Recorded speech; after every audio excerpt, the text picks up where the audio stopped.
Hi guys, it's me, Emric, and I'm coming at you today with a Storytime video. And I'm also coming at you a little bit naked.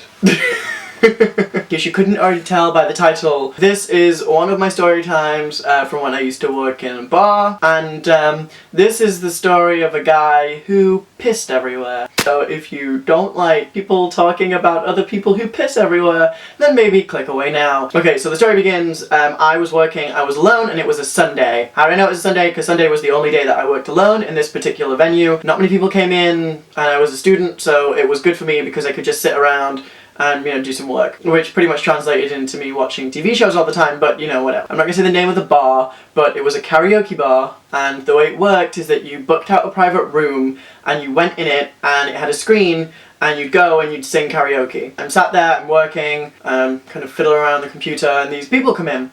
And I'm like, oh, hi guys, how can I help? They're like, we'd like to book a room. Great, that's fine. I can see they're already a little bit drunk, but I sign them in, go in, I give them the kind of rundown. Okay, this is how you use the system. Click here to find the songs. This is your microphone. Don't put them too close together because it will cause feedback, and that's about it. If you guys want anything, press the button on the wall. I'll come in, take your order. Otherwise, you're more than welcome to just come out to the bar and place an order with me there. One of the women stayed behind a little bit, and she was like, oh, just so you know, somebody else is going to be joining us. He'll be coming in about maybe 5-10 minutes. Just send him over to our room. Let's say, for sake of argument, his name is James. I was like, okay, I'll tell him to come down. About 10-15 minutes later, this guy comes in. He's like, hi, how are you? How are you doing? Oh, okay, you're a big ball of energy. He was very, very energetic. Very, very energetic. And I was like, yeah, hi, are you James? And he's like, yep. I'm like, okay, cool, your friends are just down there. Yeah, just follow the singing. You can probably hear them. I can hear them, so yeah. He's like, that's great, thank you so much, you've been so helpful. Can I get a drink with you? Yeah, that's fine. What do you want? He's like, oh, I don't know what it was. I think it was like, what was he drinking? I don't remember. I think it was like vodka coke, something like that. Yeah, single or double. He was like, double. And get one for you too. You deserve one. I'm can't. I'm working. Yeah, it doesn't matter. You can drink. I'll drink with you. Get a shot. Okay then. Alright. And the venue had a rule that you can drink on shift. You're not supposed to get drunk, but you can drink because a lot of times people will buy you drinks and it's kind of a bit rude to say no.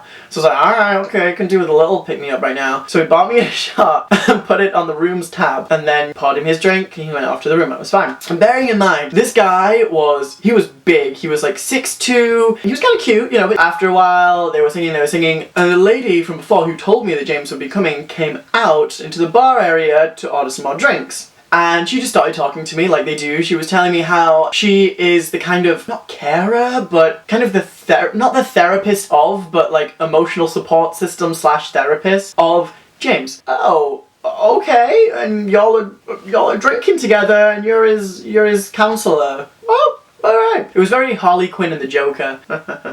Poured her drink, she took some others, she went back in. James comes back out and he's talking to me, and this time I could tell something's a little bit different because all he wants to know about is me. He's like, what do you want to do with your life? Where are you going? Like, I really want to know more about you. Like, what makes you tick? What you're doing? And I didn't want to tell him really anything about my real life, so I just said, oh, I want to be an actor.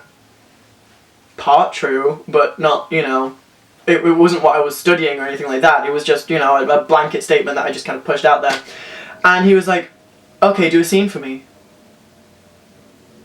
What? He was like, yeah, do a scene for me right now because I can see people and I can see if it's what you're meant to do and I want you to do a scene for me. We're in a bar! And he was just like, act for me, you need to do it. You need to do this to prove to me that you're the best. And I was like, okay, let's entertain this crazy guy. So me being me launched into this thing and he was like, I'm not believing it, make me believe it. And I just like, I don't know, I assume I'm partly to blame for where this whole thing ended up, but I started giving it my best. He ended up liking it or something, finding me interesting. I don't know what the kind of his deal was, but he spent quite a bit of time, like, talking with me just about things, and he was erratic. And by erratic, I mean he would jump everywhere from point A to point Z, back to Y, up to X, down to G, across to L. Like, it was it was like speaking with someone who had 6 different people like inside of them, and they were all having different conversations, and you had to keep up with which one they were having. And then he just walked out. He just walked out the door. He just disappeared into the street. Oh, okay, whatevs. About 5-10 minutes later, the lady comes out, she gets it, she goes outside, she gets him, he comes back in, and he's again with me in the bar area. He's like, do you know where the bathroom is? I'm like, yeah, it's upstairs, all the way to the end of the corridor. At this point, I'm like, okay, this guy is a little bit funny. Just a little bit off. And there are security cameras along every hallway and in every room in the venue. Maybe there are about 8 rooms in this venue, and there's 2 cameras in each hallway. So I can see exactly where he's going and exactly what's happening in every single room on my security monitor. So I'm like, I need to watch him just because I get this feeling that he's gonna do something crazy, and I need to, you know, just watch. He goes upstairs and he goes into one of the other karaoke rooms, and nobody was on the upper floor because I put these people on the lower floor because it was easier for me to go in and out. And I could see him go in to the end room, which is next to the bathroom, but not the bathroom. So I'm watching him and I'm like, don't do it. And I'm just saying to myself, don't do it, don't do it, don't do it.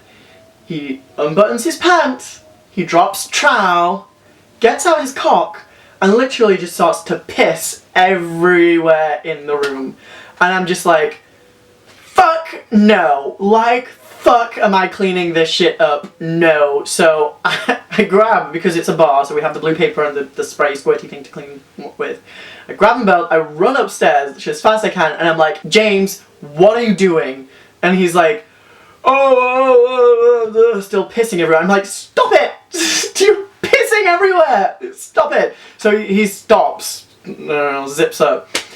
And I'm like, what on earth are you doing? Like, this isn't the bathroom. That door is the bathroom. He's like, you didn't tell me what door the bathroom was. I'm like, I said it was the end door in the corridor. This is the second to end door. That's the end door. Oh, well, you know, you didn't tell me. You didn't tell me where to go, and I didn't know where to go because I've never been here before, and I'm going to call your boss, and I'm going to tell him. I'm going to tell him that you didn't tell me where to go. I'm like, literally, I told you, the end door. The next door over, you would have been in the bathroom. Like, you can see, there's no urinals here. It's couches and a karaoke screen. Why are you peeing in here? And he literally has no argument. He's like, yeah, sorry. And I'm like, I'm not cleaning this up. Here you go. So I give him the blue roll and I give him the squirty clean thingy. And he actually, fair play to him, fair play to drunken old James, cleans up his own piss. So he comes back downstairs. I tell him, please go back into the room with your friends. Okay. At that point, I motion to the lady and ask her to come outside.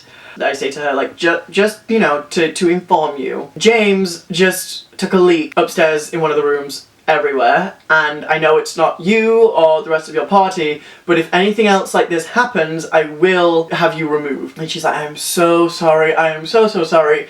I'll keep an eye on him, it won't happen again, I'm really, really sorry, please accept my apologies. Okay, fine, you're giving me your word, I'm gonna trust you, that's fine. She wants some more drinks, I give her some more drinks, she goes back into the room. James comes out again, goes outside this time, just walks straight past me, goes straight outside. At this point, they'd maybe got like 30 minutes left on the clock. So, a little while later, he's been outside for around, I don't know, 10-15 minutes at this point, gets to maybe the 20-minute mark, and one thing to keep in mind is this area of London is heavily policed. You cannot do anything wrong in this area because the police are there. They are everywhere. I see sirens because I'm sat next to a window on ground, on street level. I see sirens and I'm like, oh fuck, this has gotta be him. This has just gotta be him. So I go outside and what do I see? I see him screaming at these police officers. He's like, let me go, let me off, like you can't touch me, I know people, I'll have you killed. And I'm just like, better go get his counselor, better go back in here and get his fucking therapist. Really, I don't know why I'm inserting myself into this situation, but we've talked, so I assume I feel somewhat responsible for him. So I go back in there and I go into the room and I'm like, James is getting arrested, you might want to go outside. She's drunk as a skunk as well, so she runs outside, she's like, no James, no!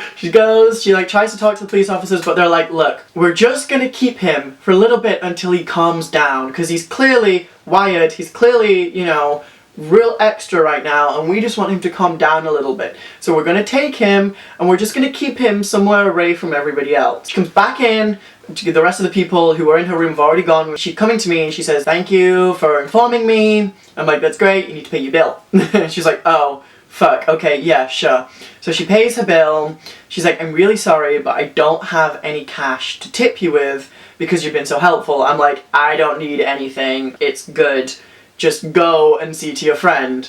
And she's fumbling around in her pockets. She's like, "Oh, here, I've got this." She just throws some money on the table. I'm like, "Okay, it's fine, go, bye." She goes, she leaves. I'm assuming she went down to the police station. I unfold the money, and it's like 60 quid, which is quite a lot of money. There was like 3 notes inside each other, so I'm like, "Oh, damn boots, you gave me 60 quid, like no big issue here. You can come and, you know, piss again and I'll make him clean it up, like, you know." So I came into work expecting nobody to be in that day. This party came in, he pissed everywhere, went outside, started a fight, got arrested. Average day. Average Sunday at work. I think the moral of the story is, don't work in karaoke bars, and if you do, pay closer attention to your guests. That's it from me, guys. Thanks for listening. If you liked this story, leave a like, leave a comment, send me a message, subscribe, do whatever. If you'd like to hear more story times of my adventures working in bars, just let me know in the comments below and I will certainly do more. Also, and for those of you who are wondering, yes, I did see his dick, and